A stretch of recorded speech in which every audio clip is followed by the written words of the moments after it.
Assalamualaikum warahmatullahi wabarakatuh.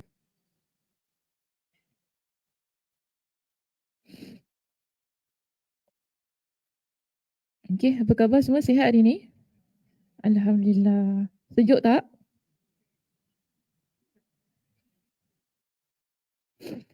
Sedap? Oh, sejuk sedap ya. Oh, jangan tidurlah. Orang pun jangan tidurlah kan. Nanti tidur pula. Aduh. Itulah, saya pun dah soksek-soksek ni. Sejuk kan? Macam kat Cameron Highland tak? Oh, macam gitu eh? Oh, macam gitu. Ke macam dekat ha?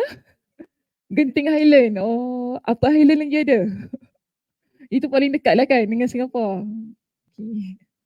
Kalau dekat Indonesia sejuk kat mana? Bandung, puncak Bandung. Sejuk? Oh, sedikit je? Kenapa? Panas? Oh, ada musim juga ya? Ingatkan sejuk sepanjang masa. Selalu dengar orang Singapura pergi puncak Bandung kan? Sejuk kan? Oh ya, cerita pasal melancong. Bulan 12 macet. Macet. Ya, jangan pergi, jangan pergi. Yelah kan, orang Singapura pergi. Semua pergilah, ya Allah, ya Tuhanku. Habis nak pergi bila Cik Ana? Bulan 12 je cuti. Bulan 12 je cuti Cik Ana. Bila nak pergi? Tutup sekolah bulan 12 mestilah. Takkanlah bulan 12 orang cuti saya nak mengajar juga. Tak ada orang datang ni. Seorang-seorang kat depan. Sedih saya. Okey, hari ni muka surat apa kita? Buat tujuh-tujuh sambung kan?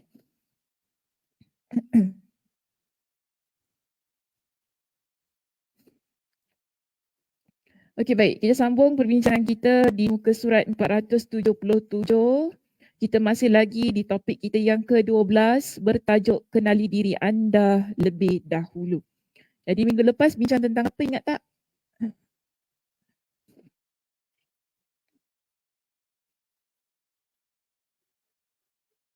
Beriman, berilmu dan beramal. Okey, dia punya key perbincangan apa? Mengenal hakikat diri, betul. Selain itu, nikmat. Kita bincang tentang nikmat. Okey. Jadi keseluruhan perbincangan pada minggu lepas kita bincangkan tentang nikmat yang Allah Subhanahu Wa Taala berikan kepada kita. Jadi ada dua nikmat utama yang dibincangkan dalam kitab kita di perenggan yang pertama di situ tentang nikmat iman dan nikmat ilmu. Ada dua nikmat tersebut. Kemudian kita gabungkan dengan nikmat beramal soleh. Jadi hari ini kita nak sambung lah ya tentang perbincangan nikmat yang perlu kita syukuri yang telah Allah Subhanahu Wa Taala berikan kepada kita sebagai seorang hamba. Okey, baik, kita akan mulakan perbincangan di perenggan yang terakhir sekali di bawah itu. Kesedarannya, kesedaran mengenai sumber kenikmatan tersebut. Sumber kenikmatan kita daripada siapa? Kita bincang minggu lepas. Daripada siapa Kak Sum? Sumber kenikmatan tu dari Allah Subhanahu Wa Taala. Ini berdasarkan sebuah ayat Al-Quran yang Allah Subhanahu Wa Taala firmankan dalam surah An-Nahl pada ayat yang ke-53. Allah Subhanahu Wa Taala berfirman, Allah kata begini, "Wa ma bikum min ni'matin faminallah." Dan tidaklah apa saja nikmat yang ada, dan setiap apa nikmat yang ada pada kamu, maka itu adalah daripada Allah Subhanahu Wa Taala.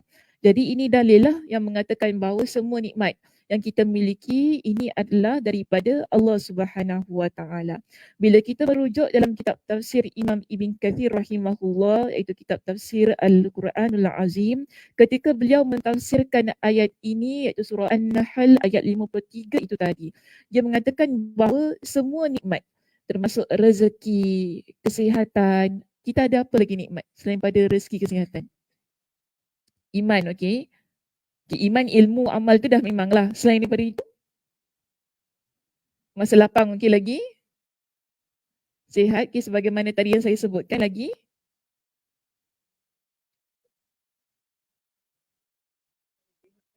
Akal yang sihat, okey lagi. Pendengaran, lagi ni semua sihat lah. Pendengaran yang sihat, mata yang sihat. Yelah, semua sihat lah tu kan. Itu kesihatan. Kita bincang hari itu tentang nikmat iman, ilmu, amal. Sekarang ini, bila kita kata semua nikmat adalah daripada Allah, ia termasuk tentang rezeki kita, kesihatan, kebahagiaan. Ini semua adalah perkara-perkara yang Allah Subhanahu Wa Taala kurniakan dalam kehidupan kita sebagai nikmat yang tidak boleh kita sangkal.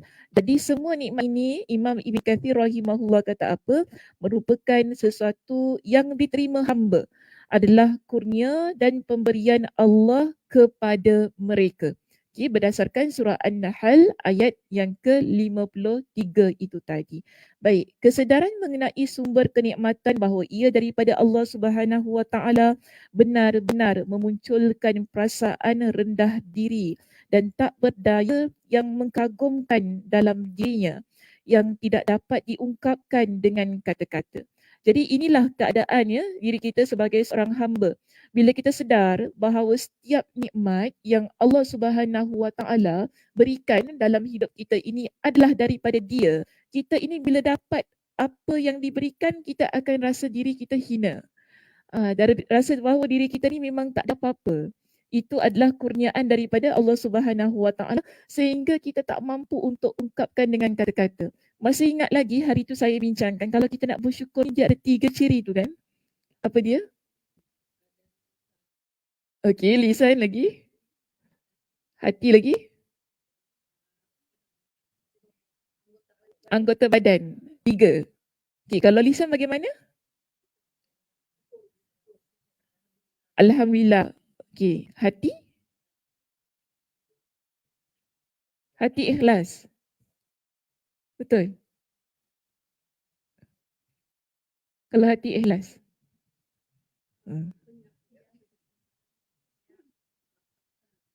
Penyaksian, penyaksian, apa dia persaksian? Saksikanlah. Okey. Saksilah, saksi apa benda Cik Ana? Tentang keimanan kita. Apa benda? Okey. Tapi tadi kata daripada hati kan? So macam mana tu saksi daripada hati tu? Bukan. Macam mana? Hari saya discuss macam mana? Ada rasa penyaksian dan kecintaan. Apa dia?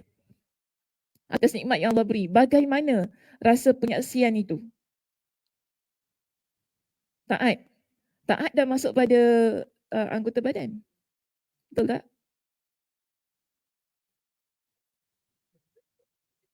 Pasal soal pusing-pusing, alah sayang-sayang, cihannya dia. Pasal soal pusing-pusing, alah. Janganlah nangis. Saza yang nangis nanti. Saza soal pusing-pusing. Okey.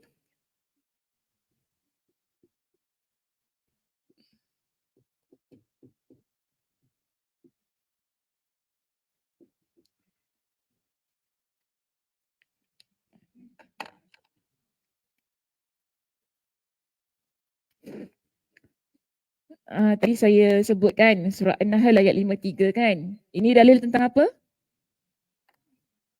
Sumber nikmat. Okey, sumber kenikmatan itu daripada Allah.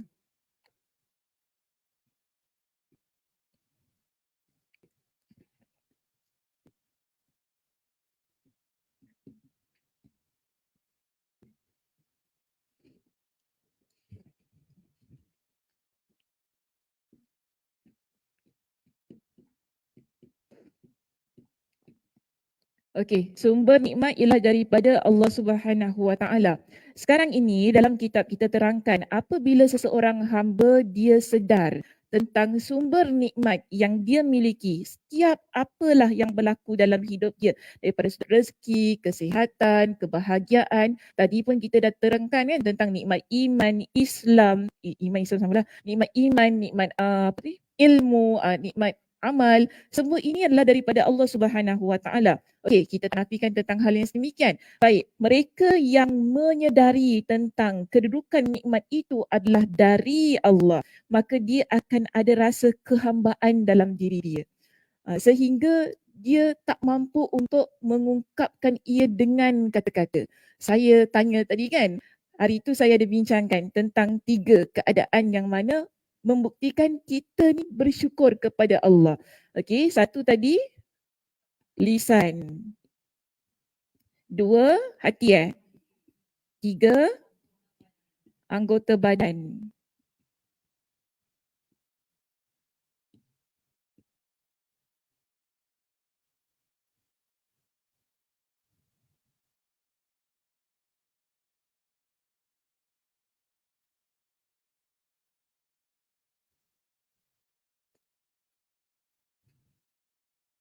Okey. So lisan, hati, anggota badan. Kemudian tadi saya tanya, yang hati tu macam mana tadi kalau kita nak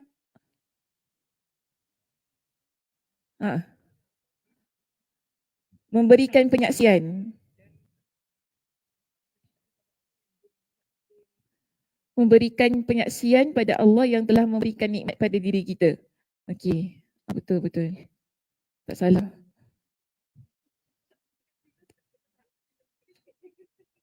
Tak salah, betul, tak salah. Itu penerangan, saya minta contoh. Itu penerangan. Faham tak? Contoh dan penerangan berbeza ya. Saya kata berikan contoh. Contoh tu bagaimana keadaannya. Kalau apa maksud, kalau saya kata apa maksud bersyukur dengan hati, baru penyaksian dengan itu baru maksudnya penerangan. Sekarang contoh, contohnya apa? Dia tadi tanya. Contohnya apa? Apa dia? Membaca Al-Quran itu dah masuk ibadah. Itu masuk ketaatan. Kan? Kalau tadi lisan kita ucap Alhamdulillah, yang kita katakan. Okey, kalau anggota badan tu senang, bermakna kita taat pada Allah. Kita solat, puasa, baca Quran, zikir. Kalau hati? Ikhlas,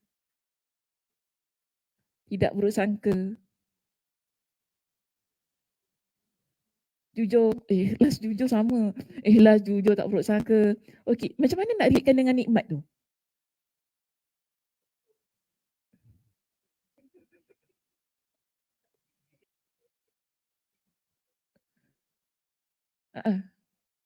Redha. Redha dengan nikmat itu. Betul. Tak salah. Macam mana you nak apply? Macam nak apply dalam kehidupan tu? Something berlaku dalam hidup kita kan. Allah Subhanahu Wa Taala berikan kepada kita dengan nikmat. Okey, Kak Som, Allah berikan nikmat duit banyak sekali dengan Kak Som. Pertama, Alhamdulillah, ya Allah, banyaknya duit, aku ni ya Allah. Okey, itu lisan. Kalau dengan hati?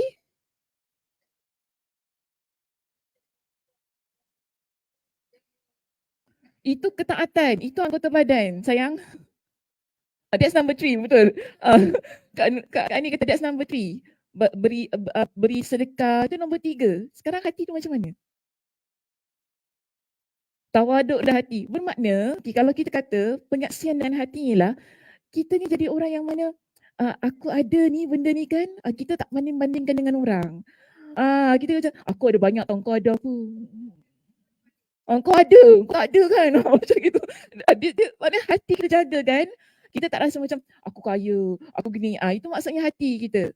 Kita betul lah tadi ikhlas, redha. Tapi macam mana caranya? Nak cakap tentang ikhlas, redha tu senang lah, kat mulut ke senang. Tapi caranya bagaimana? Tindakan kita tu bagaimana? Yang kita cerminkan pada diri kita. So bila kita dengan hati kan, dalam hati rasa macam Alhamdulillah kan, kita ni ada banyak duit. Tapi kita rasa macam kau ada. Action. Hati kan, aku kaya tau. Dalam hati kan, kita tak tunjuk pada orang tau kadang-kadang benda dalam hati ni. Benda dalam hati ni, dia biasa dalam hati dia tersembunyi. Hanya Allah Subhanahu Wa Taala yang mengetahui. Kita tak cakap pun, orang tak tahu pun apa yang ada dalam hati kita kan. So bila kita nak bersyukur dalam hati dalam tu, alhamdulillah kita nampak orang semua, dia lagi banyak duit daripada saya. Alhamdulillah. Macam tu. Oh, dia tak ada duit ya, kesian dia, tapi alhamdulillah Allah berikan saya rezeki. Begitu dalam hati kita. Okay. Yes, thankful lah. You rasa macam okay lah, pandai-pandai lah. Thankful. Apa-apa lain dalam hati tu kan. Memang susah. Benda-benda yang berkaitan dengan hati ni kita susah nak explain. Tetapi itu yang boleh saya berikan contoh lah. Maknanya kita ni tak adalah bila melihat orang lain dalam hati kita tu ada terdetik sesuatu yang tak baik, terdetik sesuatu yang mengagungkan diri sendiri, terdetik yang rasa diri kita hebat. Kan? Jadi kita rasa inilah satu bentuk penyaksian yang kita tunjukkan kepada Allah Subhanahu Wa Taala menerusi hati kita itu tadi. Dalam keadaan yang mana kita kalau Allah berikan sedikit, kita rasa tenang. Allah berikan banyak pun tenang. Kalau kita Allah berikan sikit, tak adalah pula kita nak banding-bandingkan orang. Kenapa dia dapat banyak, aku dapat sikit. Dia rasa macam tak ada. Alhamdulillah. Apa yang Allah Subhanahu Wa Taala berikan pada diri kita. Okey, baik. Seterusnya di sini dia kata, setiap kali dia mendapatkan nikmat, setiap itu pula dia semakin merasa hina dan tak berdaya, khusyuk, cinta, takut dan berharap kepadanya. Jadi ini situasi mereka yang memiliki perasaan-perasaan ataupun keadaan-keadaan yang memahami bahawa nikmat itu adalah daripada Allah. Kita kalau tak faham nikmat yang Allah berikan ini adalah daripada dia, kita akan jadi orang yang rasa bangga diri. Kita rasa bahawa aku dapat ni sebab aku usaha. Kita akan macam tu. Mula-mula sekali begitu tau. Kalau kita dapat something kan, dia ada satu perasaan bahawa yes, I deserve. Dia akan rasa macam gitu. I deserve apa ya? Bahasa Melayu tak nak tanya. I deserve maknanya aku layak. Aku layak untuk dapat benda ini. Tetapi orang yang dia rasa bahawa ini adalah nikmat daripada Allah, dia akan kata bahawa ini semua adalah daripada Allah. Kalau bukan kerana Allah, saya tak akan dapat apa yang saya peroleh. Tentang kenikmatan, tentang kejayaan, tentang kebahagiaan itu. Dia tak kata, oh I deserve, saya layak sebab apa? Aku usaha apa? Aku buat itu, aku buat ini. Kau tengok kau tak buat gini sebab tu lah kau tak dapat. Kita tak boleh cakap macam itu. Kadang-kadang ada orang dia usaha tapi dia dapat ke tidak? Dia tak dapat. Sebab apa? Allah tak nak beri. Nampak tak? Itu bukti bahawa nikmat adalah daripada Allah. Kadang-kadang kita usaha, banyak benda kita usaha dalam hidup ni. Saya bagi contoh, ada ramai orang usaha nak dapatkan zuriat tapi tak dapat-dapat. Adakah kita nak kata dia tak berusaha? Yes, dia berusaha. Tapi kenapa tak dapat? Sebab itu anak ini nikmat daripada Allah. Kita siapa nak menentukan? Kita tak ada satu kuasa untuk menentukan bahawa saya nak dapat ini, saya mesti dapat. Dia tak boleh begitu. Orang yang memahami tentang nikmat ini adalah daripada Allah. Setiap apa yang dia usahakan, dapat ataupun tidak, dia akan serahkan kembali pada Allah.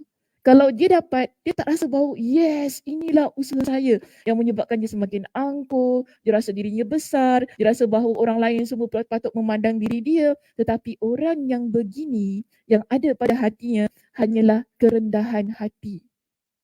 Dia rasa diri dia hina. Dia rasa bahawa tadi kata tak berdaya. Kalau dia solat semakin khusyuk solatnya, semakin cinta pada Allah Subhanahu Wa Taala. Orang yang begini dia akan ada rasa takut dan sangat berharap pada Allah Subhanahu Wa Taala. Ini keadaan mereka yang memahami bahawa sumber nikmat itu adalah daripada Allah. Tapi kalau dia tak faham, itulah yang akan menyebabkan dia rasa riak, kan, sombong, bongkak. Apa yang dia ada semua dia rasa ini milik dia dan dia rasa tak patut untuk dikongsi dengan orang lain. Ini semua perasaan-perasaan, masalah-masalah jiwa yang akan muncul jika sekiranya kita tidak memahami tentang sumber kenikmatan itu tadi. Sebab tu minggu lepas saya bawa tentang kisah siapa?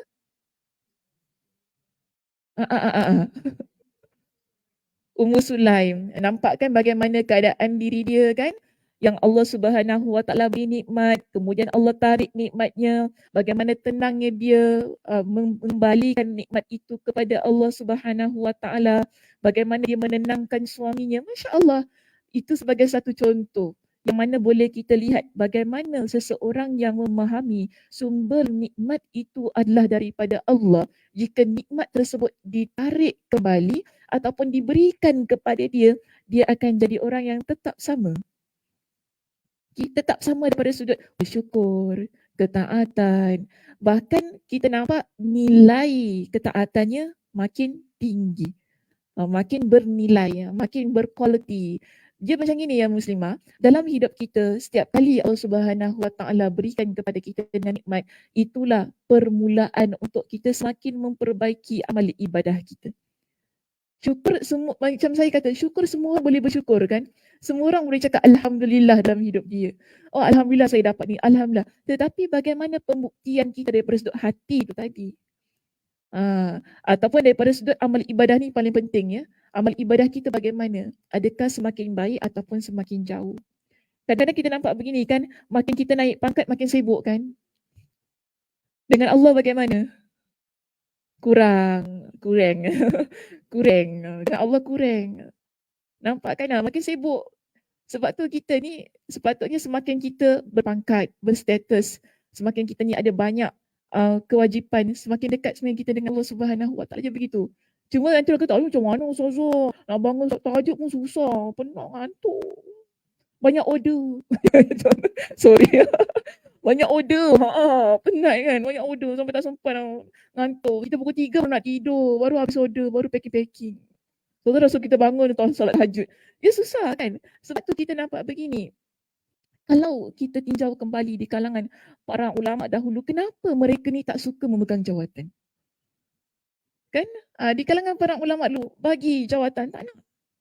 Kenapa tak nak? Bukan sebab mereka ni tidak ada credibility. Bukan kerana mereka ni kita kata tidak memiliki layakan untuk memegang jawatan. Daripada sudut amanah, Masya Allah, di kalangan para ulama. Dari sudut amanahnya, dari sudut keilmuan mereka, kepakaran mereka, Masya Allah. Tetapi ada perkara yang mereka bimbang, hilang. Iaitu kedekatan mereka dengan Allah Subhanahu Wa Taala. Aku bimbangkan itu. Tapi itu tak bermaknalah kita ni menolaklah apa-apa yang Allah Subhanahu Wa Taala berikan daripada sudut nikmat. Maknanya ia bergantung bagaimana kita berhadapan dengan nikmat itu. Mungkin ada orang dia mampu. Ada orang dia rasa, okey tak apa, saya kalau banyak-banyak gini pun saya tetap dengan Allah pun saya boleh jaga. Okey, Alhamdulillah, teruskan. Tapi kita masing-masing tahu bagaimana keadaan diri kita dengan Allah Subhanahu Wa Taala. Mungkin kita kata, aku ni tak ada benda pun dengan Allah pun jauh. Apatah lagi kalau ada nikmat ni kan, betul tak? Kita macam ni santai-santai ni bukan, dengan Allah pun memang santai sangatlah. Apatah lagi kalau kita ni ada banyak tanggungjawab. Rasanya macam dengan Allah pun macam mana? Makin jauh kan? Tapi jangan gitulah ya. Sekarang kan saya kata kita ni dah belajar kan. Kita dah belajar, kita dah faham tentang bagaimana seharusnya kita ini saat kita berhadapan dengan nikmat Allah ataupun saat kita memiliki nikmat Allah itu, kita akan jadi orang yang sangat memastikan amal ibadah kita berada pada tahap kualiti yang sangat baik. Sebab itu sebab itu Nabi SAW menunjukkan kepada kita dengan satu contoh. Hadis ini riwayat Imam Al-Bukhari. Saya rasa hadis ni famous lah ya, ramai antara kita yang pernah dengar tentang cerita ini. Aisyah radhiyallahu anha, dia kata apa? Anna Nabiyallahi sallallahu alaihi wasallam yaqumu minal lail hatta tatafattara qadamahu. Nabi sallallahu alaihi wasallam bila bangun malam ini, dia bukan bangun malam santai-santai macam kita tau muslimah. Kita bangun malam solat 2 rakaat, enggak dah sudahlah. Alhamdulillah, aku solat tahajud 2 rakaat, lepas tu witir 1 rakaat dah tidur dah. Tunggu lepas lagi subuh. Takut pula subuh terlepaskan. Tunggu sabar, sungguh. Itu kita, kualiti kita macam gitu ya. Tapi kalau lebih baik tu alhamdulillah. Namun saya tak merendahkan. Cuma saya nak kita kadang-kadang muhasabah kembali. Sebab kita beribadah ni, kualiti ibadah tu perlu dijaga. Kalau hari ini kita rasa kualiti ibadah kita memang tersengguk tu, kita jangan biarkan tu begitu saja kan. Kita mesti ubah. Kita mesti jaga kualitinya supaya ia lebih baik. Hari ini saya solat tahajud tersengguk tak apa. Jangan kata, wah apa solat tahajud tak begini kan. Angguk-angguk geleng-geleng solat tahajudnya. Jangan anggap macam gitu. Alhamdulillah kita kata. Alhamdulillah ya bangun juga angguk-angguk gitu kan. Geleng-geleng kenapa ya?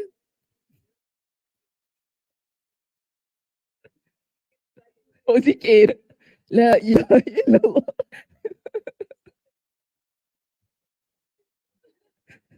Sampai kelas tidur Kak Som kata. Nampak tak kualitinya tak berapa baik kalau begitu. Jadi kita nak menjaga kualiti ibadah kita ini kan, agar taklah selamanya dalam keadaan sengguk-sengguk, angguk-angguk, geleng-geleng tu. Tapi kalau itu permulaannya saya kata alhamdulillah. Okay, alhamdulillah. Jangan kita kata tak naklah bangun nanti kan bukannya solat betul-betul pun Ustazah Sakinah kata kualiti bagus. Nanti tak kualiti nanti tak nak solat. Bukan gitu maksud saya. Maksud saya lah kalau itu permulaannya alhamdulillah. So kita dah faham kan, yalah mak aku ni bangun solat ni tak apa. Esok bangun mesti nak betul-betul. Maknanya tidur awal sikit kan. Pastikan diri kita tak penat sangat. Gitu keadaannya. So kita faham, kita dah aturkan kan keadaannya. Amal ibadah ini kena plan ya muslimah. Dia mesti dirancang. Kalau kita tak rancang dia tak jadi. Jadi kalau kita tahu nanti kita nak bangun tahajud, maknanya apa perlu kita buat? Siapkan diri kita physically, mentally, emotionally kena emotional kena tahu. Kalau tak, ya Allah bercintanya nak bangun. Ni emosi ni. Ya Allah bercintanya aku nak bangun malam ni. Sebab apa kita tak bersedia. Tapi bayangkan kalau kita dah bersedia daripada awal. Kan kita punya emosi bersedia, physical kita bersedia, mental kita bersedia. Bunyi jam 3 pagi, wow terus bangun. Kita tutup balik. Tak Ustazah, tutup juga Ustazah. Ya Allah. Itu tutup juga Ustazah. Bunyi jam tu saya tutup juga. Allah. Susah juga kita ni ya. Oh bangun nak dekat subuh boleh. Kalau pukul 3 pagi tak boleh.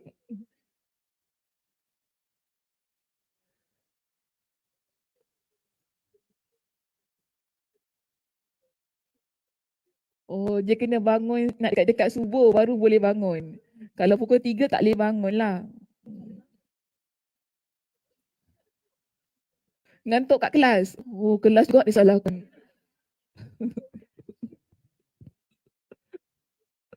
Yelah Ustazah nanti kita tidur kat kelas Ustazah marah pula penat-penat aku datang tidur pula makcik kena buat. Penat Ustazah buat research kat rumah ya sebelum datang kuliah penat Ustazah baca kitab kan. Nanti dia tidur kat depan aku. Aduh. Tapi sakit tau hati dia. Terus terang cakap ya.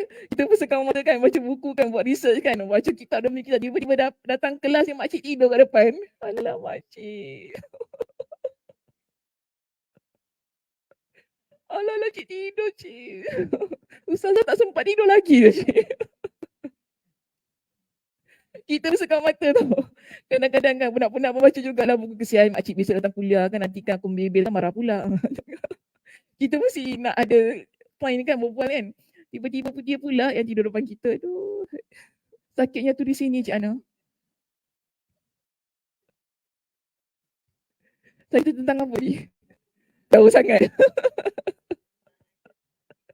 Okey, Nabi SAW bangun malam sampai kakinya bengkak. Okey? Nabi SAW bangun malam sampai kakinya bengkak. Hadis riwayat siapa tadi? Imam Al-Bukhari. Kemudian Aisyah pun dia tegur Nabi. Bila dia nampak Nabi bangun malam dalam keadaan yang kakinya bengkak-bengkak gitu kan. Dia kata, faqalat Aisyah. Maka Aisyah pun dia berkata, lima tasna' hadha ya Rasulullah. Kenapa engkau lakukan ini wahai Rasulullah? Ini persoalan Aisyah lah. Kenapa engkau lakukan begini wahai Rasulullah? Wa qad ghafarallahu laka ma taqaddama min dhanbik wa ma ta'akhkhar. Sesungguhnya Allah Subhanahu wa taala telah mengampunkan dosa engkau yang telah lalu dan yang akan datang. Tapi kenapa engkau masih lagi bangun malam? Kemudian sebab kenapa kakinya bengkak tu kerana berdirinya lama. Itu yang tadi saya kata, dia tak sama macam quality solat kita kan, kita anggap-anggap geleng-geleng tu jauh betul. Okey. Tapi Nabi SAW berdiri itu dalam keadaan yang lama. Maknanya surah yang Nabi baca tu panjang. Rukuknya lama. Sujudnya lama. Sebab tu kaki baginda sampai bengkak-bengkak. Jadi Aisyah tegur Nabi. Kenapa sampai macam tu sekali wahai Rasulullah? Engkau ni orang yang Allah dah ampunkan dosa engkau yang telah lalu. Kemudian yang akan datang pun kalau engkau berdosa Allah Subhanahu wa taala ampunkan. Apa lagi yang kau inginkan dalam hidup? Itu maksudnya, apa lagi yang kau inginkan dalam hidup? Sebab apa kita dalam hidup ini yang kita inginkan ialah keampunan Allah. Dan kalau kita tahu kita ni dah Allah ampunkan dosa kita, apa lagi yang kita inginkan? Kenapa sampai macam tu sekali engkau beribadah kepada Allah? Itu maksudnya. Nabi SAW jawab kepada Aisyah, Nabi kata apa? Afala uhibbu an akuna abdan syakura. Wahai Aisyah, tak bolehkah aku ini jadi orang yang suka untuk menjadi hamba yang bersyukur pada Allah. Abdan syakura, hamba yang bersyukur kepada Allah. Bermakna Nabi SAW dalam keadaan yang Allah berikan pelbagai macam nikmat pada Nabi ni. Nikmat yang paling besar Allah berikan kepada Nabi ialah nikmat mengangkat baginda menjadi seorang Nabi dan Rasul. Itu nikmat yang paling besar. Kemudian Allah Subhanahu Wa Taala berikan kepada baginda dengan mukjizat. Allah berikan kepada baginda dengan pelbagai macam perkara yang tidak dimiliki oleh manusia biasa. Iaitu kita-kita ni lah, orang awam ni. Tetapi Nabi SAW dalam keadaan yang sedemikian, Nabi masih lagi tetap taat pada Allah dalam keadaan solatnya yang sangat dijaga. Kita nampak begitu kan? Kita jangan kata, oh itu Nabi Saza. Nabi hidupnya ialah ujiannya paling dahsyat. Saya dah pernah ingatkan. Di kalangan para Nabi, kalau kita rasa ujian hidup kita ini dahsyat, tapi di kalangan para Nabi, ujiannya paling dahsyat. Tapi masih lagi solat, masih lagi. Masih lagi taat pada Allah, rukuk sampai kakinya bengkak-bengkak, masih lagi kita nampak. Kerana apa? Tujuannya satu, untuk jadi hamba Allah yang abdan syakura. Hamba Allah yang bersyukur kepada Allah Subhanahu Wa Taala. Ada orang tanya pada saya, dia kata, Ustazah, saya ni Allah uji macam-macam, saya rasa give up. Saya buka tudung saya rasa saya dah tak nak solat lagi dah. Saya tinggalkan semuanya kerana bagi saya buat apa saya buat semua ni tapi masih lagi saya susah. Masih lagi Allah Subhanahu Wa Taala uji. Tak perlu semua ni. Solat tak solat sama je Zazah. Kita nak cakap macam mana? Kalau saya kata itu ujian, dia tak akan terima. Tak. Kita suruh sabar, lagilah orang marah. Nak suruh aku sabar, tak payah cakap pasal sabar lah Zazah. Tak payah cakap pasal sabar lah Zazah. Saya dah cukup sabar dah. Orang kalau kita cakap pasal sabar, mesti marah tau. Dia mesti macam rasa tak boleh terima. Cuma saya nampak inilah ya. Ujian yang Allah Subhanahu Wa Taala berikan sepatutnya ianya menjadikan diri kita hamba yang lebih bersyukur kan. Kita ada doa kan, kalau kita dapat sesuatu yang tak baik, kalau kita ini Allah Subhanahu Wa Taala berikan kepada kita sesuatu yang kita tak suka, kita masih ucap alhamdulillah kan? Alhamdulillah ala kulli hal. Okey, sekejap Hafsah, mata saya.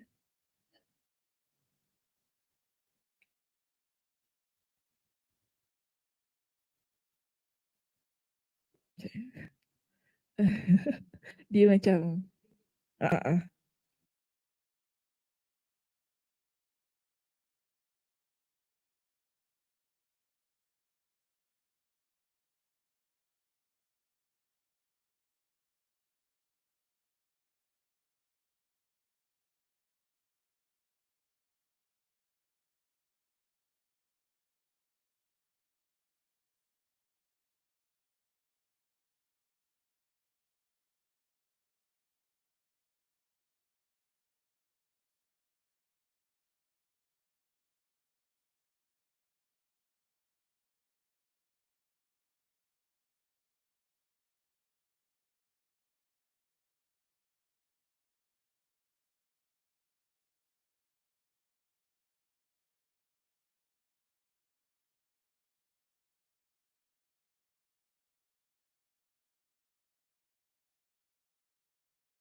apa dia cakap?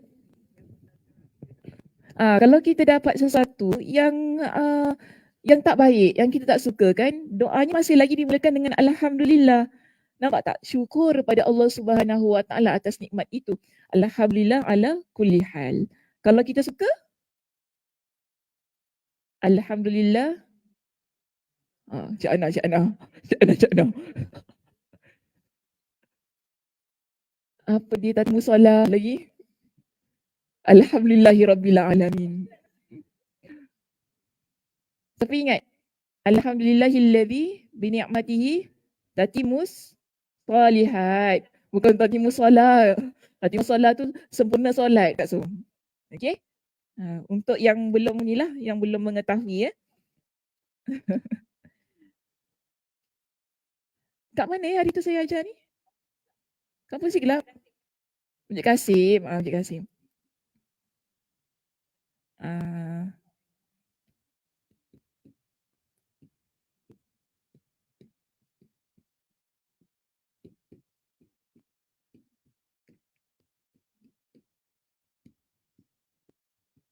Alhamdulillah ala kulli hal. Kita mungkin ada nampak sesuatu perkara yang kita tak suka ataupun satu yang kurang menyenangkan, kita dapat perkara pula yang macam alamak saya nak yang itu tapi kenapa saya dapat yang ini ya. Kadang-kadang macam tu kan hidup kita kan. Tak apalah. Alhamdulillah ala kulli hal. Ucap begitu sebagai tanda kesyukuran kita pada Allah Subhanahu Wa Taala. Ini pun nikmat Allah Subhanahu Wa Taala. Cuma yang kita dapat tu ia tak sesuai dengan apa yang kita inginkan. Okey. Yang kedua, dia panjang sikit kan. Bila kat sana ulang balik. Tadi musol. Tadi musolah.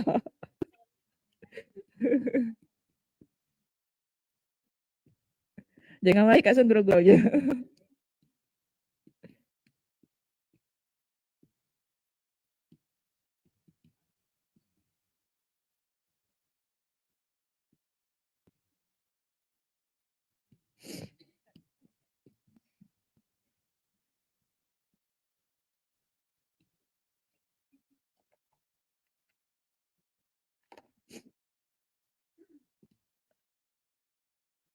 Okay. Alhamdulillahilladzi bini'matihi tatimmus salihat. Segala puji bagi Allah yang mana dengan nikmatnya, nampak ya? Bini'matihi, dengan nikmatnya tatimmus salihat. Lengkaplah ataupun sempurnalah semua perkara-perkara yang baik. Jadi ini doalah yang kita ucapkan saat kita mendapat kebaikan, saat kita ini ada hal-hal yang kita suka, Allah Subhanahu Wa Taala berikan nikmat itu pada diri kita. Okay, ini hadis Nabi sallallahu alaihi wasallam ya. Saya hadis riwayat Imam Abu Dawud.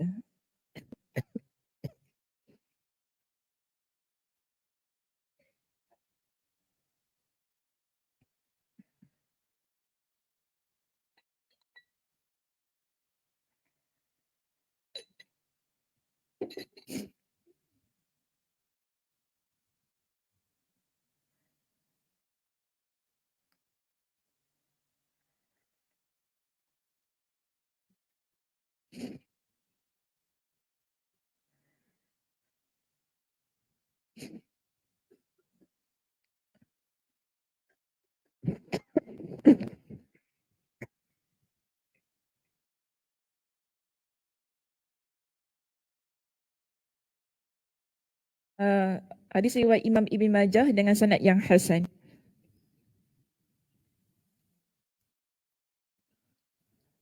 Alhamdulillahilladzi bi ni'matihi tatimmu shalihat.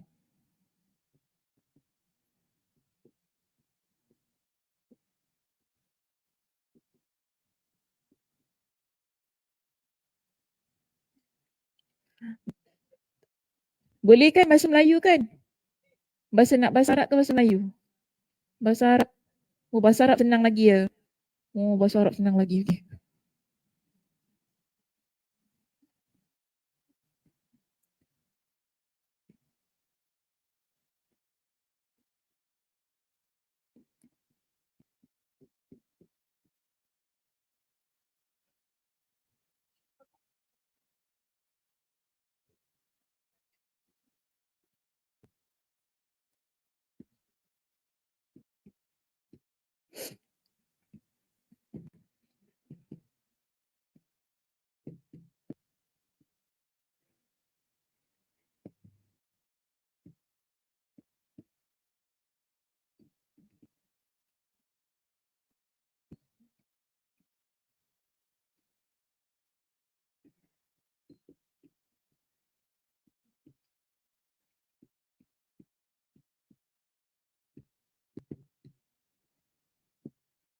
Okay. Alhamdulillahilladzi bi ni'matihi tatimmu shalihat.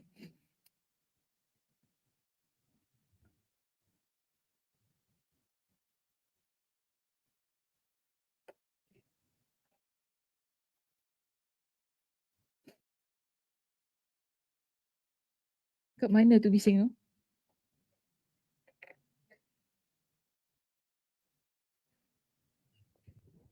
Okey. Jadi di sini kita nampak bagaimana tadi soalan tu kan yang kata tentang bila Allah Subhanahu Wa Taala uji, kemudian kita pun tak nak taat kepada Allah Subhanahu Wa Taala, sedangkan ujian itu juga adalah satu nikmat yang Allah Subhanahu Wa Taala berikan pada diri kita.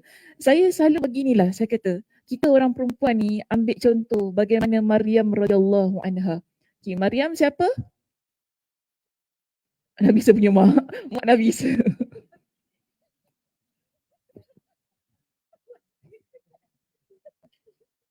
Nabi Isa punya mak. Okey, ibu kepada Nabi Isa. Macam member dia je buat. Macam member dia. Nabi Isa punya mak. Okey. Betul. Tak salah kasut. Cuma penggunaan bahasa tu. Dia tak apa, boleh. Betul lah, tak salah pun. Ibu kepada Nabi Isa alaihi salam. Jadi kita nampak bagaimana bagaimana Maryam radhiyallahu anha tu Allah uji apa pada dia? Nampak ya?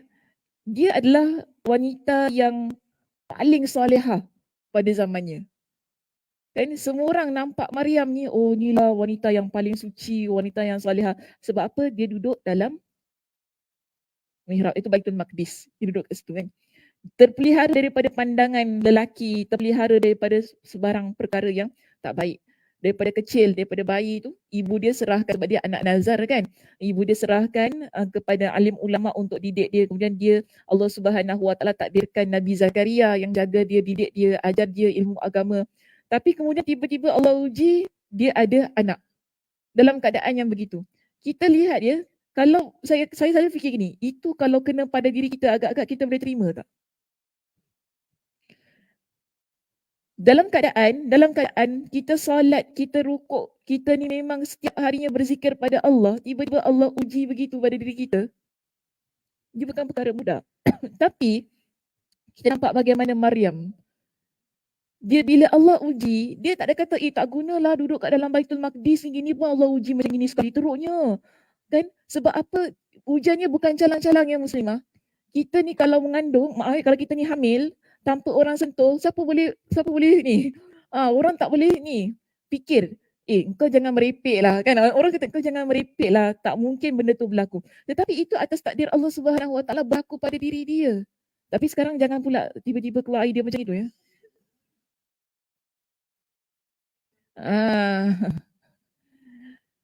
IVF pun kita kena buat.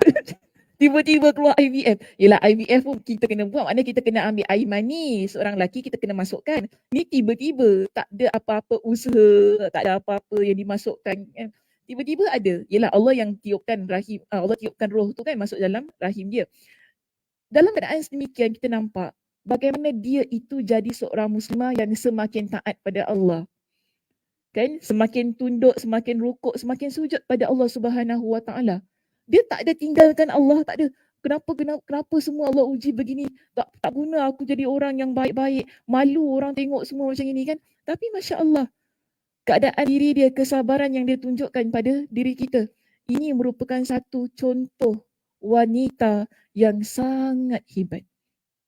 Bukti kita pada hari ini, kalau Allah uji sikit-sikit, dahlah, Alhamdulillah, makin hebat kita, hubungan kita dengan Allah, dia begitu. Jangan kita menarik diri kita daripada ketaatan. Kalau kita tarik diri kita daripada ketaatan, inilah yang akan menjadi kita lebih jauh dari Allah sehingga kita akan buat banyak perkara maksiat. Itu yang buat hati kita jadi semakin rosak, sakit kan. Apa orang nasihat pun takkan dengar tak orang yang begini. Kita cakap macam mana? Oh ya Allah, susah. Betul, susah. Jadi sebelum itu berlaku, saya kata, jaga hubungan kita dengan Allah sebaik-baiknya. Mungkin anda akan kata, Ustazah cakap senanglah Ustazah, Ustazah tak kena. Okeylah, betul lah saya tak kena. Betul saya tak kena, okey, betul. Tetapi setiap insan Allah berikan kepada kita dengan ujian yang berbeza. Yang pentingnya Allah uji kita dengan ujian masing-masing. Tetapi cara kita berhadapan dengan ujian itu dia tetap sama. Iaitu kembali pada Allah Subhanahu Wa Taala. Menjaga hubungan baik kita dengan Allah Subhanahu Wa Taala. Dia begitu. Sebab Nabi SAW ingatkan kepada kita, kita ni manusia, kun wari'an. Jadilah engkau orang yang wara'. Kun a'badan nas, engkau akan jadi hamba Allah yang paling beribadah kepada Allah. Kalau engkau jadi orang yang wara', engkau akan jadi orang yang paling beribadah kepada Allah. Kemudian Nabi kata, wa kun qani'an, engkau jadilah orang yang qana'ah, yang rasa cukup. Maka takun ashkaran nas, engkau akan jadi manusia yang paling bersyukur pada Allah Subhanahu wa taala. Okey.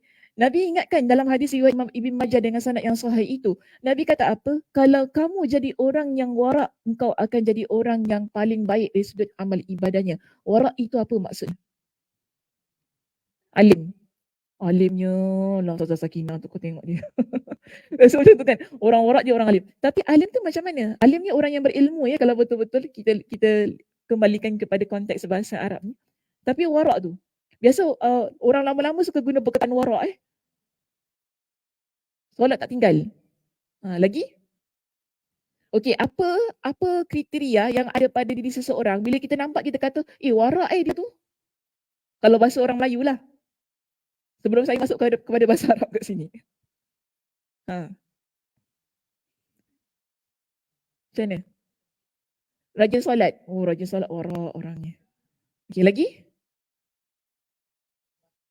Perbuatannya baik, jadi warak orangnya. Lagi? Beriman. Beriman, dia mesti beriman. Apa dia?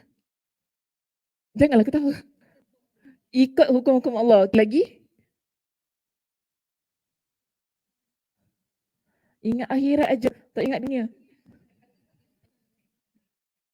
Susah juga. Orangnya tak sangat lah. Maknanya ingat juga dunia tu tapi tak sangat. Mau tu akhirat.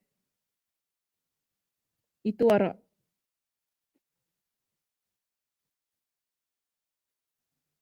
Cakapnya pun bagus. Ya. Zuhud. Zuhud sama macam tadi Kak Baini kan? Nama Kak Baini ya? Siti. Tak apa Kak Baini. Sorry Kak Siti. Sama macam Kak Siti cakap. Okey. Kalau kita nak maksudkan orang yang warak ini, dia ada 3. Okey. Orang yang warak ni ada 3. Satu ialah, dia ni orang yang berhati-hati dengan hukum. Kan? Berhati-hati dengan hukum. Kalau dia tak pasti benda ni halal ke haram ke apa kan, dia tak buat. Itu orang yang warak. Dia berhati-hati dengan hukum hakam Allah. Kalau halal, okey dia buat. Kalau haram, pasti dia tinggalkan. Kalau perkara itu syubhah, dia akan tinggalkan terus. Dia macam ni. So, orang yang warak ini, dia sentiasa menjaga syariat Allah kan, dalam keadaan yang sangat berhati-hati. Bila dia tahu, ni kalau duduk kat sini ni kan, nanti ni ada fitnah, maka dia akan hindari. Ini orang yang warak. Tapi kadang-kadang kita ada ilmu tak ada ilmu, tak apalah aku duduk je, fitnah ke tak fitnah tu orangnya pasal Yang penting niat kita. Selalu macam kita kan. Yang penting niat kita tu. Orang tak tahu apa dalam hati kita awak. Tak kisahlah dia nak cakap aku ni buat maksiat ke apa, tu masalah lah mata dia. Itu orang yang begitulah. Kalau dia tak warak dia macam tu. Tapi kalau kita ni warak, kita ni akan fikir tentang hukum hakam. Tak boleh ni kalau datang sini, duduk sini nanti kan fitnah. Dia akan fikir macam tu. Ini namanya warak. Kemudian orang ini dia bahkan benda-benda yang mubah, maknanya benda yang harus pun dia akan jaga. Benda harus apa? Makan minum harus. Tak wajib ke? Makan minum harus ya. Dia jaga, maksudnya jaga. Walaupun makanan itu boleh makan, walaupun dia suka, walaupun halal, apa kan, tetap dia jaga. Dulu kawan saya dia pernah cakap gini dengan saya. Dia kata apa? Anak tak nak lah bawa enti jalan-jalan ni. Kalau bawa enti jalan-jalan leceh. Kenapa pula? Saya kata, kenapa pula? Anak jalan-jalan leceh. Sebab enti ni warak. Warak? Apa maksudnya? Dia kata, yelah enti ni kalau nak masuk kedai makan mesti ada tanda halal. Macam gitu kan. Kalau tak ada tanda halal, tak masuk. Anak tak kisah ada halal ke tak ada halal, makan je. Dia tak macam itulah. Kalau saya tak boleh, betul. Apa dia cakap tu betul. Maksud dia dekat luar negara. Sebab kalau kat luar negara kan kadang-kadang ada kedai tak ada halal kan. So kita tengok, oh tak apalah dia masak ikan je okey lah kan. Dia masak seafood apa kita makan je lah. Ada orang yang macam tu. Tapi kalau saya masih lagi, tu yang maksud kawan saya macam tu lah. Nanti ni warak, susah sikit kalau nak buat jalan. Nanti semua kedai tak nak masuk. Nak kena tengok betul-betul apa kan leceh. Kalau dia tak kisah, dia masuk je. Yang penting seafood gitu kan. Kalau saya memang tak boleh. Dia kena tengok dulu, tengok sana, tengok sini. Tengok macam mana, okay, ada ke tak ada. Okay. So semua dah clear, baru saya masuk kedai tu. Dia macam tu keadaannya. Jadi kawan saya kata warak. Bila saya balik tu fikir, dia kata aku warak. So, bila fikir agaknya betul lah tu. So bila kita faham balik kembali maksud warak ni, oh betul lah maksud dia. Maknanya kita jaga kan hukum hakam itu. Dalam hal yang mubah, benda tu boleh, tak ada masalah. Dia kata makan seafood boleh tak? Boleh. Tapi kerana kita ada rasa warak tu, kita tak jaga. Dia masak macam mana, fikir juga kan. Dia letak alkohol ke tak, ada juga kita fikir kan, ni ada beer ke tak kedai dia. Semua benda kita fikir. Sebab apa kita nak jaga situasi itu. So kalau begini keadaannya, maka kita kata orang itu ialah orang yang warak. Dia bukan semata-mata solat kan. Kita kalau nampak, dia pergi masjid hari-hari, warak awak orangnya. Kita kan, Masya Allah selalu pergi ramah, warak. Kita memahami konsep ataupun konsep warak tu begitu kan. Istilah warak tu begitu. Tetapi dia bukan begitu sebenarnya. Ialah orang yang dia jarang pergi masjid pun. Kadang-kadang kita tak nampak orang pergi masjid selalu. Tapi dia tetap warak. Kan dia tetap warak. Maksudnya dia jaga hukum hakam Allah Subhanahu Wa Taala.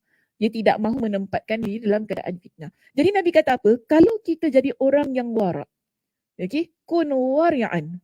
Kalian jadilah orang yang warak, inilah yang akan menjadikan kalian orang hamba Allah yang sangat beribadah kepada Allah. Bila kita jaga hukum hakam Allah, ibadah kita juga jadi cantik tau. Nampak tak? Tapi kalau kita tak menjaga, main sondol, kan? Main langgar, semua benda langgar. Tak kisah. Tak jaga, dalam hal ibadah pun kemungkinan besar kita begitu. Semua benda tak kisah. Tak kisahlah, solat sikit-sikit pun tak apa. Yang penting solat. Gitu. Itu warak ke? Tak, itu bukan warak. Tapi bila once ni diri kita ada kriteria yang mana sangat menjaga tentang hukum hakam Allah itu tadi. Perkara syubha pun kita tengok dulu, tinggalkan boleh ke tak boleh. Kalau hukumnya samar-samar, hal-hal hatta hal yang mubah sekalipun. Benda yang boleh pun, kita masih lagi tidak berlebih-lebihan tentang hal itu, insya-Allah. Amal ibadah kita akan jadi amal ibadah yang baik. Begitu juga Nabi ingatkan, wa kun qani'an. Kalian jadilah orang yang qani'an, iaitu yang rasa cukup, qana'ah dan semua perkara. Sebab kita belajar nak jadi orang yang bersyukur kan tadi kan. Kalau kita nak jadi orang yang bersyukur, pertama sekali dia mesti ada rasa qana'ah. Qana'ah tu maksudnya rasa sangat cukup. Apa pun yang ada dalam hidup dia, alhamdulillah saya rasa cukup. Dia tak ada rasa macam, oh saya nak itu lagi, saya nak ini lagi, saya tak cukup, ini semua. Apa yang ada pada orang lain pun nak, semua benda nak lah. Tak boleh, tak puas hati. Kalau gitu keadaannya, susah kita jadi hamba Allah yang bersyukur. Sebab tu dia nak jadi orang yang sangat bersyukur, sebagaimana Nabi SAW tadi kan, dia mesti ada qanaah terlebih dahulu. Baru hati kita ni akan mudah untuk didorongkan dengan rasa kesyukuran yang sangat tinggi kepada Allah Subhanahu Wa Taala. Okey, baik, seterusnya kita lihat perenggan yang berikutnya di muka surat 478. Sesungguhnya kebaikan yang telah meresap dalam diri hamba itu adalah milik Allah, oleh Allah dan dari Allah. Jadi bila kita faham tentang konsep syukur, ia sumber nikmat daripada Allah, hamba Allah yang bersyukur ni dia mesti awalnya daripada qanaah itu tadi kan. Hamba Allah yang bersyukur ini dia mesti ada rasa bahawa nikmat yang Allah berikan pada diri dia bukan atas usaha dia, tetapilah daripada Allah Subhanahu Wa Taala. Inilah yang akan menjadikan semua kebaikan akan meresap pada diri dia. Okey, so kita nak jadi baik mesti ingat nikmat yang Allah Subhanahu Wa Taala berikan dalam hidup kita ini ialah daripada Allah. Insya-Allah kita akan jadi muslimah yang baik. Dan ia adalah milik Allah, daripada oleh Allah dan dari Allah. Sebab itu dalam surah An-Nahl pada ayat yang ke-18 Allah Subhanahu Wa Taala berfirman. Allah kata apa? Wa in ta'uddu ni'matallahi la tuhsuha. Kalau kalian nak hitung nikmat Allah ni, dia memang tak boleh kita hitung. Allah dah ingatkan kepada kita. Innallaha laghafurur rahim. Sesungguhnya Allah itu dia adalah Maha Pengampun dan Maha Pengasih. Ini sifat Allah. yang tak boleh kita nafikan. Tetapi dalam perbincangan di dalam kitab-kitab tafsir ketika mereka ini mentafsirkan ayat ini, ketika menjelaskan ayat ini, saya suka nak datangkan tentang 3 perkara yang ditekankan berkaitan tentang surah An-Nahl ayat yang ke-18 ini. Pertama, antaranya ialah pendapat Imam Ibn Kathir rahimahullah. Dia kata begini, dalam ayat ini menekankan kepada kita bahawa orang yang mana kalau Allah suruh hitung nikmatnya kan, kita tak boleh hitung. Kalau Allah suruh, kita memang, maaf. Pertama sekali, kalau Allah suruh kita syukur. Kalau Allah suruh kita syukur, semua nikmat yang Allah berikan pada diri kita ni, kita memang tak mampu untuk bersyukur. Maksudnya, setiap satu tau. Bukan keseluruhannya. Biasanya kita kalau bersyukur ni kan keseluruhannya kan. Oh Alhamdulillah, daripada saya kecil sampai saya tua ni, Alhamdulillah semua saya syukur lah, semua nikmat Allah ni, begitu kan. Tapi kalau kita nak syukur setiap satu tu, tak terkira. Memang tak mampu. Kita tak mampu buat. Contoh badan kita saja. Bayangkan setiap satu urat yang Allah bagi kita nak bersyukur pada Allah. Boleh tak? Urat ada berapa Ramadan? Boleh kira? Tak boleh kan? Contoh lain. Boleh kira tak nafas kita? Tak boleh kira. Apa yang kita lihat boleh kira tak? Dah lihat ni satu. Alhamdulillah, Alhamdulillah, Alhamdulillah, Alhamdulillah, Alhamdulillah. Alhamdulillah, Alhamdulillah, Alhamdulillah. Alhamdulillah. Sampai bila je kata sampai bila nak game? Tak game. Sebab apa? Kita tak boleh. Kita tak ada kemampuan untuk bersyukur atas setiap nikmat yang Allah berikan pada diri kita. Tak mampu. Yang kedua. Dan kalau kita diperintahkan untuk kira. Mula-mula tadi suruh syukur setiap satu kan? Tadi kira ke syukur ya? Syukur ya? Okay. Yang kedua. Mula-mula tadi suruh syukur. Okay, kita takkan mampu. Yang kedua, kalau Allah suruh, Allah perintahkan pada kita ni untuk kira setiap satu pun memang tak boleh kira. Dah syukur tak boleh, apatah lagi suruh kira. Betul tak? Kita sekarang nak syukur ni tak boleh. Tapi kalau Allah kata okeylah, kalau syukur tak boleh, korang kira. Boleh kira? Tak boleh. Sebab terlampau banyak nikmat yang Allah Subhanahu Wa Taala berikan kepada kita. Seterusnya, dalam pentafsiran itu mengatakan kalau kalau Allah berikan kepada kita dengan siksaan kerana kita ni tak mampu nak kira, tak mampu nak syukur, boleh ke tidak? Pertama tadi Allah suruh syukur, okey, kita memang tak mampulah nak buat. Kedua, Allah nak suruh kita kira, kita memang tak mampu nak kira. Okey, ketiga, Imam Ibn Katsir kata apa? Kalau Allah nak seksa kita kerana kita tak mampu kira, kerana kita tak mampu syukur, Allah boleh buat ke tidak? Boleh. Sebab itu hak Allah. Allah boleh buat begitu. Tapi dalam ayat ini Allah kata apa? Innallaha laghafurur rahim. Allah itu Maha Pengampun dan Maha Pengasih. Allah tak seksa kita kerana kita tak bersyukur dan kerana kita tak mampu kira tu tadi. Kerana ia di luar kemampuan kita. Sedangkan Allah itu mampu nak buat sedemikian. Ini bukti tentang bagaimana Allah itu Maha Pengampun dan Maha Pengasih. Dalam keadaan kita ini, kenapa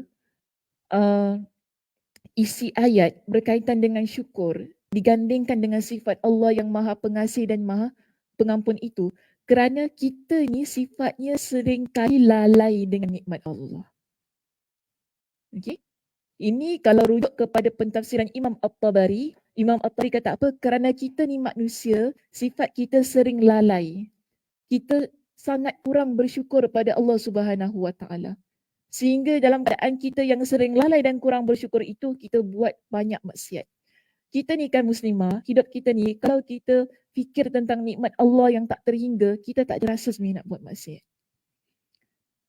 Kita kalau fikir tentang nikmat Allah yang berikan kepada kita dengan mata ni, Alhamdulillah Allah bagi saya mata untuk melihat. Kita tak rasa tau nak lihat benda-benda yang tak baik. Ataupun bila kita fikir tentang nikmat Allah yang Allah berikan kepada kita dengan lidah, yang boleh berbicara, ada suara, boleh bertutur kata, kita tak ada rasa nak mengumpat orang lain. Dia macam tu. Dia fikir, Allah Akbar. Allah berikan kepada saya dengan nikmat lidah. Bayangkan tiba-tiba kita mengumpat orang Allah.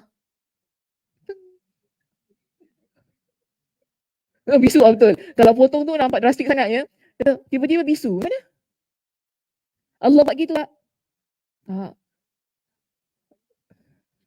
Apa dia? Banyak orang bisu betul, banyak orang bisu. Akhirnya tak adalah orang nak memfitnah kan. Aman, senyap di dunia ni. Saya datang kuliah, saya pun bisu, semua bisu. Lepas tu nak buat apa? Sign language. Kan, saya tengok sana, tengok. Semua tengok. Balik.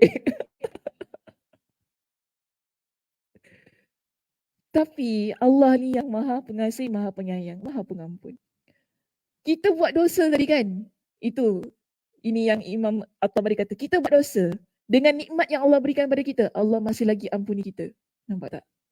Dalam keadaan yang kita tak bersyukur pada nikmat Allah Subhanahu Wa Taala itu. Sebab itu Allah Subhanahu Wa Taala dalam surah yang lain ni, tadi surah apa? An-Nahl ayat 18. Kita kuatkan dengan surah Ibrahim ayat yang ke-34. Okey. Dalam surah Ibrahim ayat yang ke-34, Allah Subhanahu Wa Taala masih lagi mengingatkan kepada kita tentang nikmatnya. Cuma pada ayat ini Allah mulakan dengan satu ungkapan kata yang mana Allah kata wa atakum min kulli ma sa'altumuhu, dan Allah berikan kepada kalian daripada setiap sesuatu yang kalian minta. Kemudian Allah kata wa in ta'uddu ni'matallahi la tuhsuha. Sama kan? Macam surah An-Nahl ayat 18, tapi surah Ibrahim ayat yang ke-34 Allah mulakan dengan wa atakum min kulli ma sa'altumuhu, dan aku berikan kepada kalian daripada setiap sesuatu yang kalian minta, dan sekiranya kalian nak hitung nikmat-nikmat Allah la tuhsuha. Sekali lagi Allah ingatkan, kalian tak mampu untuk kira. Pada ayat ini, innal insana lazalumun kafar. Kerana sesungguhnya manusia itu, mereka itu berlaku zalim dan mereka itu kufur pada nikmat Allah. Allah ingatkan begitu kepada kita. Yang paling penting, okay, dalam surah Ibrahim pada ayat yang ke-34 itu, Allah beritahu, setiap apa yang kalian minta aku berikan. Betul ke tidak? Setiap apa yang kita minta Allah berikan. Ada tak yang kita minta Allah tak berikan, saya tanya? Ada. Apa dia? Contoh, kalau tak ada rasa personal sangat lah. Kalau personal jangan sebut. Susah juga. Susah juga kalau suka. Susah juga aku nak sebut.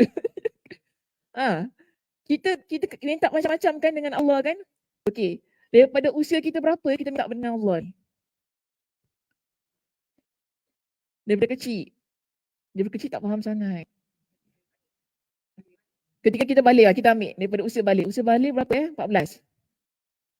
12. Allah kecil lagi 12. Tak minta apa tu 12 tahun.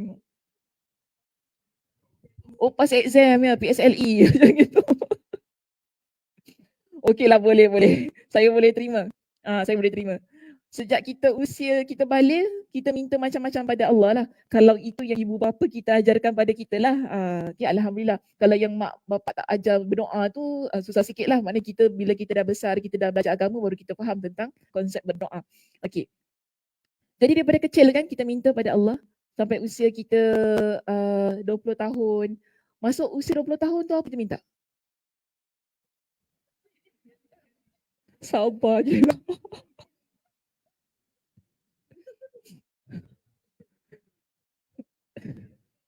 Boleh. Saya boleh terima.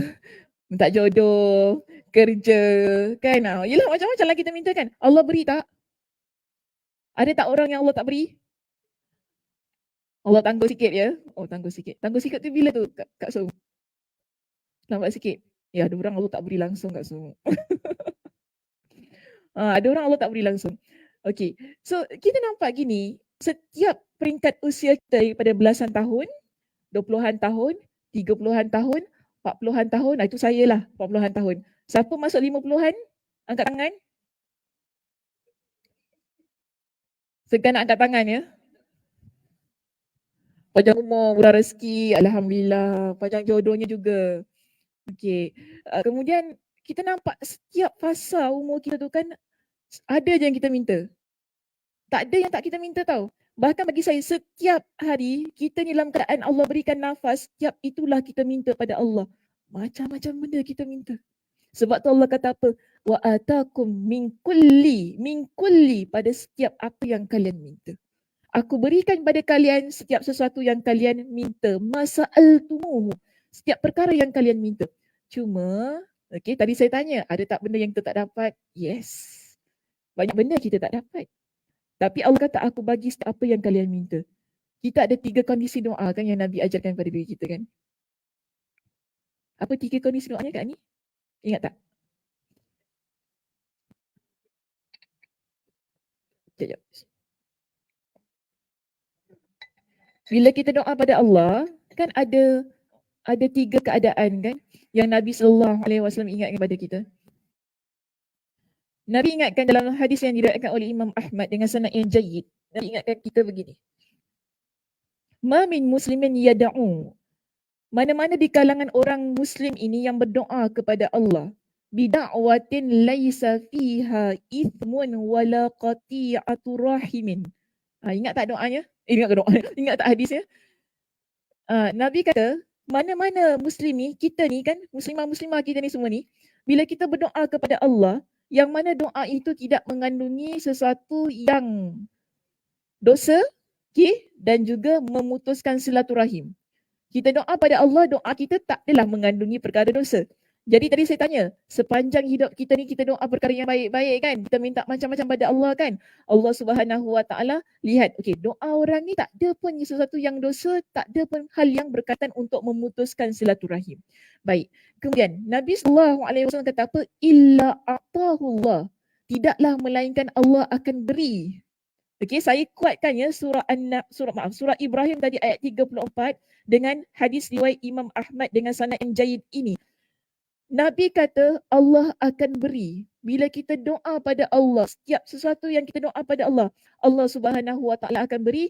Kalau kita tak doa perkara-perkara yang dosa, kalau kita tak doa perkara-perkara yang memutuskan silaturahim. Perkara dosa tu maksudnya apa?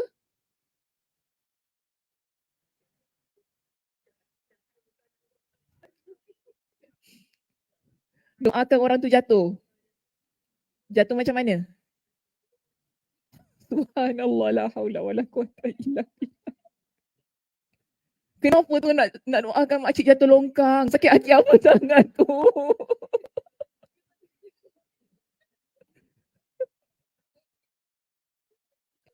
Sakit hati apa sangat tu Kak So? Sampai kan nak doa makcik tu jatuh longkang. Sial makcik. Tak pasal-pasal kena doa macam tu. Mungkin jahat sangat lah ya mulut makcik tu kan. Orang duduk-duduk kuliah, so dengar kuliah tapi mulut mengumpat, aku doa kau jatuh longkang. Okey lah, boleh lah. Kelakar lah Kak So. Okey, tak apalah, bagi contoh sajalah. Contoh aja. Contoh aja. Kita kata contoh saja kan. Okey. Subhanallah. Doa yang tak baik. Okey, contoh doa makcik jatuh longkang. Yelah, tapi kalau jatuh, masin mulut kau. So,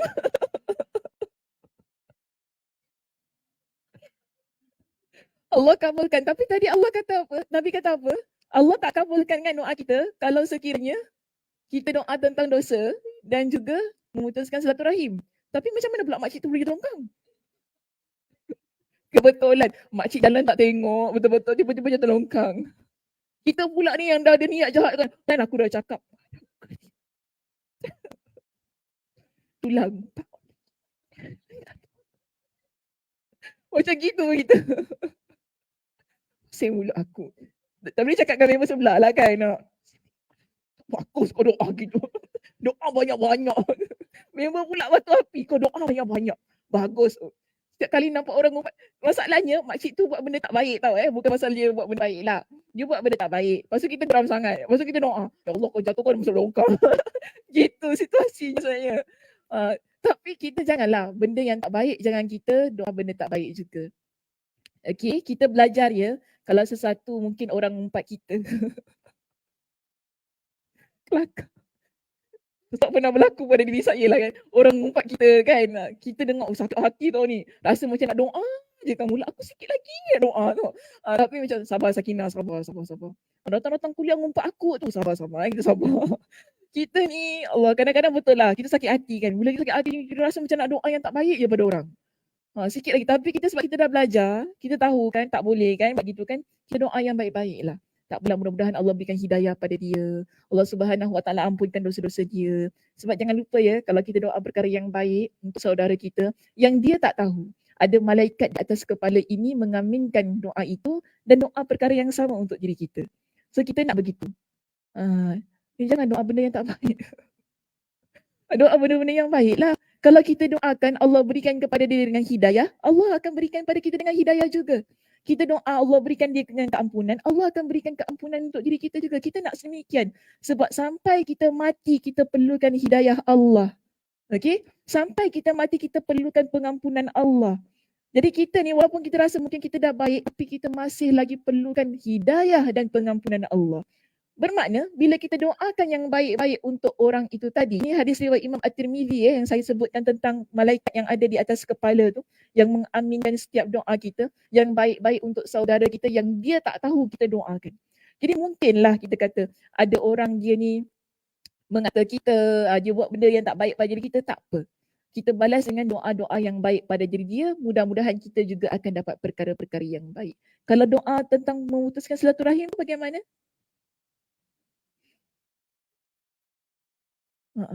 Suami tak kasih pergi rumah mak dia. Kita tak kasih suami pergi rumah mak dia. Doa ni macam mana bunyinya?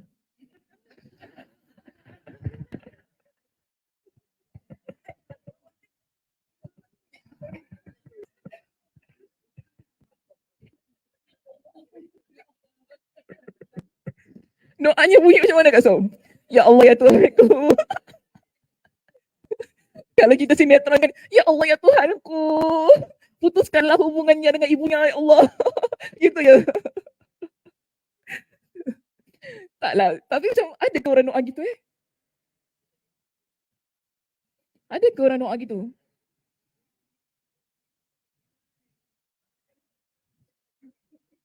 Oh janganlah je pergi rumah mak dia ya Allah. Janganlah ya. Hujanlah ya Allah begitu ya. Macam-macam pula idea doa. Biarlah hujan ribut taufan petir banjir ya Allah. Sampai kan tak payah datang pergi rumah mak dia ya Allah gitu ya. Gitu sekali kita ni. Contoh, betul lah contoh. Tapi ada korang itu? Ada Kalau sebab tu Nabi cakap gitu, betul lah. Sebab tu Nabi cakap gitu. Sebab ada. Sebab berlaku keadaan-keadaan yang begitu kan. Kita tak bukan saja dengan mak mertua kita lah kan. Mungkin mak mertua kita tak dengar mak mertua aku kan ada. Terus dia ni putuskan. Tak. Bukan kita kata hubungan suami dengan ibunya. Tetapi mungkin adik-beradik. Kan? Mungkin kita ni kakak, kemudian kita ni tak suka adik kita dengan mak kita. Itu pun boleh berlaku juga. Kita jealous adik kita dengan mak kita. Tak apa aku doa.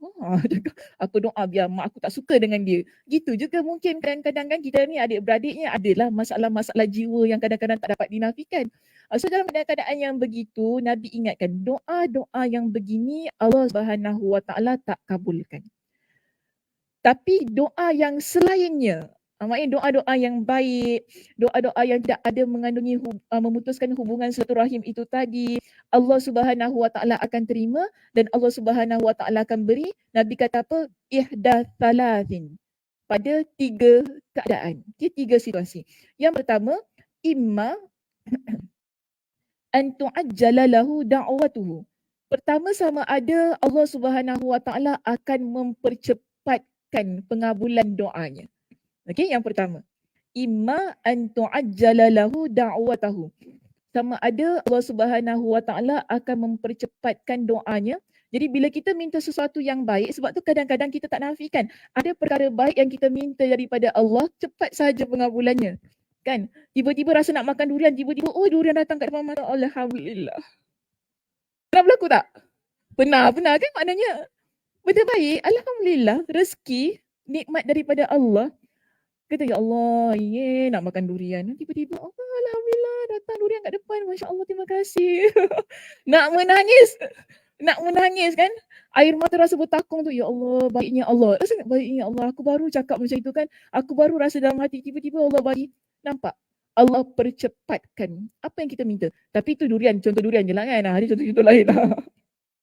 Jangan fikir durian je. Lepas tu kemudian yang kedua Nabi kata apa? Wa imma ayyadakhiraha lahu fil akhirah. Dan sama ada kalau Allah tak letakkan kondisi doa kita pada tempat yang pertama, iaitu Allah kabulkan dengan segera, Allah akan letak pada keadaan yang kedua, iaitu Allah akan tunda di akhirat kelak.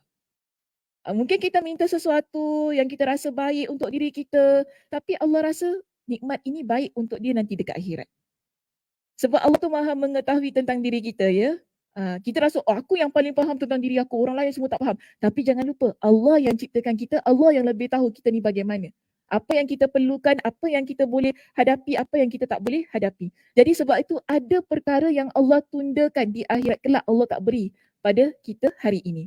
Okay? So kita faham gini, kalau selama ini kita minta, kenapa Allah tak berikan kemungkinan doa kita berada pada kondisi yang kedua atau kemungkinan ada pada kondisi yang ketiga. Yang Nabi sallallahu alaihi wasallam kata apa? Wa imma ayyasrifa anhu minas su'i mislaha. Mungkin ada perkara yang kita minta tu kita rasa baik tapi ia tak baik untuk diri kita. Maka Allah Subhanahu wa taala hindarkan perkara itu. Okey, pada kita baik tau. Kenapa benda tu baik tapi kenapa Allah tak bagikan, nak kahwin sangat tapi kenapa Allah tak kahwin-kahwinkan juga? Gitu keadaannya. Tapi mungkin benda tu tak baik bagi kita. Allah hindarkan. Ini maksud yang ketiga tu. Allah akan, kalau dalam kata yang lain ya, kita guna kata yang lebih mudah, Allah gantikan dengan sesuatu yang lebih baik. Sebab tu kita rasa macam kenapa aku tak dapat apa yang aku nak, tapi cuba lihat apa yang ada di sekitar kita.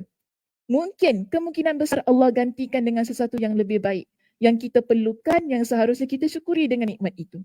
Mungkin Allah Subhanahu Wa Taala tak berikan kepada kita dengan jodoh, tapi Allah berikan kepada kita dengan kebahagiaan. Ada orang je kahwin dia tak bahagia, betul tak? Nampak keadaan-keadaan yang begitu. Mungkin kalau kita kahwin kita tak bahagia, Allah tahu. Jadi Allah berikan kepada kita dengan sesuatu yang berbeza. Allah bagi kita dengan kebahagiaan, duit yang banyak, macam-macam lah. Kesihatan dan sebagainya. Alhamdulillah kita bersyukur. Tapi jangan berhenti doa untuk jodohnya. Teruskan saja. Okey, teruskan saja. Tak ada masalah. So kita ni ada 3 keadaan tadi kan. Pertama tadi apa Nabi sebut? Allah akan kabulkan segera. Okey. Jadi bila Allah kata aku berikan setiap sesuatu dalam surah Ibrahim ayat 34 tadi kan. Wa ma atakum min kulli ma sa'altumuhu. Aku berikan setiap sesuatu kepada kalian. Okey, maknanya ada 3 keadaan yang Nabi jelaskan dalam hadis riwayat Imam Ahmad dengan sanad yang jaid. Nabi kata pertama, kemungkinan Allah Subhanahu Wa Taala akan kabulkan dengan cepat. Okey. Ada orang Allah kabulkan dengan cepat, alhamdulillah. Okey, kita bersyukur atas nikmat itu. Tapi ada yang kedua, kenapa Allah tak kabulkan? Kita berbaik sangka pada Allah, mungkin ia pada keadaan yang kedua, iaitu Allah tundakan di akhirat, yang mana kita lebih baik ada perkara itu di akhirat kelak. Saya bagi contoh, kita mungkin rasa hidup kita tak bahagia-bahagia. Daripada kecil sampailah kita rasa kita ni dah usia senja-senja ni ada saja derita dalam hidup kita. Kenapa kan Allah tak bagi aku hidup senang? Tapi kemungkinan besar Allah Subhanahu Wa Taala nak berikan kepada kita kebahagiaan yang sangat kekal di akhirat kelak. Urusan akhirat kita semuanya bahagia. Bila orang lain yang kita nampak dekat dunia hidupnya bahagia, tapi dekat akhirat ya Allah urusannya sangat susah. Kita fikir yang baik-baik ya tentang apa yang Allah Subhanahu Wa Taala berikan pada diri kita. Sebab kita ni kalau hidup susah kita akan belajar sabar. Orang yang sabar tempatnya dalam syurga. Kena ingat begitu.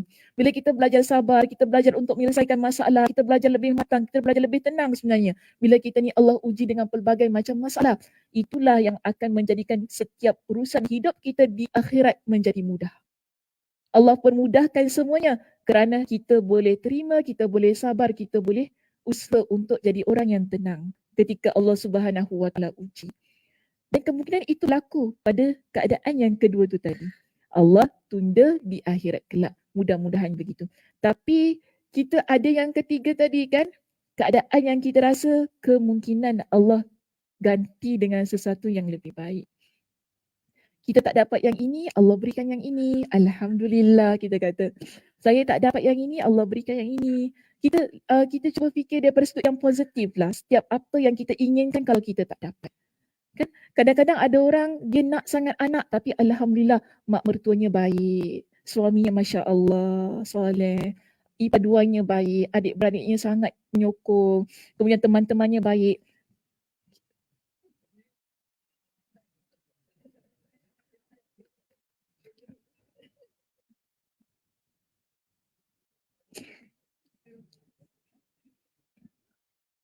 Saya tak joget. Tak apa. Jangan risau. Okey je, okey. Apa tadi saya cakap? Allah gantikan dengan yang lebih baik. Allah gantikan dengan yang lebih baik. Alhamdulillah kan kita lihat daripada sudut yang ni lah positif. Ada orang mungkin kita rasa kenapa saya tak kaya? Hidup saya sederhana. Alhamdulillah. Mungkin kalau kita kaya lupa diri kan tak nak membantu orang lain. Tapi dalam keadaan kita ni sederhana, kita masih lagi bantu orang lain. Kita nampak begitu. Mungkin kalau kita banyak duit, kita tak rasa kita nak bantu orang lain. Dan kalaupun kita tak ada duit, kita bahagia. Ada orang banyak duit tapi bahagia tak? Belum tentu. Belum tentu. Kalau kita nampak daripada sudut yang begini, kita akan jadi orang yang lebih bersyukur kan. Sebab itu Allah kata, wa in ta'uddu ni'matallahi la tuhsuha. Kalau engkau nak kira nikmat aku, engkau takkan dapat kira. Tapi sayangnya manusia ini dia zalim. Manusia ini dia dalam keadaan yang kufur. Sifatnya begitu. Maka sebab itu kita ni baca Al-Quran setiap hari. Bila kita baca Al-Quran, kita ingat tentang nikmat Allah, kita ingat tentang peringatan Allah, pesanan-pesanan Allah ini, hati kita akan lebih tenang. Kita nak jadi orang yang zalim pun tak jadi. Kita nak jadi orang yang tak bersyukur pun kita akan hindari perkara-perkara yang begitu. Sebab itu di sini dia kata kesedaran akan asal nikmat-nikmat tersebut benar-benar mengisyaratkan adanya kehinaan pada dirinya hingga meluluhkan hatinya dengan cara menakjubkan yang tidak dapat diungkap dengan kata-kata. Setiap kali dia mendapatkan nikmat yang baru, dirinya pun semakin merasa hina, luluh, khusyuk, cinta, takut dan berharap kepadanya. Jadi keadaan ini kita akan miliki bila setiap nikmat itu kita sedar adalah milik Allah, oleh Allah, dari Allah.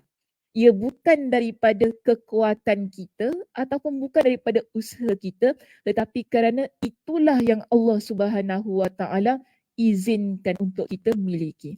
Okey muslimah, itu sahaja perbincangan kita untuk pagi ini. Mudah-mudahan Allah Subhanahu Wa Taala berikan kepada kita dengan kefahaman untuk apa yang kita bincangkan. Mudah-mudahan Allah Subhanahu Wa Taala juga berikan kepada kita dengan kekuatan untuk beramal dengan setiap perkara yang telah kita pelajari dan juga motivasi diri untuk terus-terus taat kepada Allah Subhanahu Wa Taala. Saya tutup dengan tasbih kafarah. Subhanakallahumma wa bihamdika asyhadu an la ilaha illa anta astaghfiruka wa atubu ilaik. Assalamualaikum warahmatullahi wabarakatuh.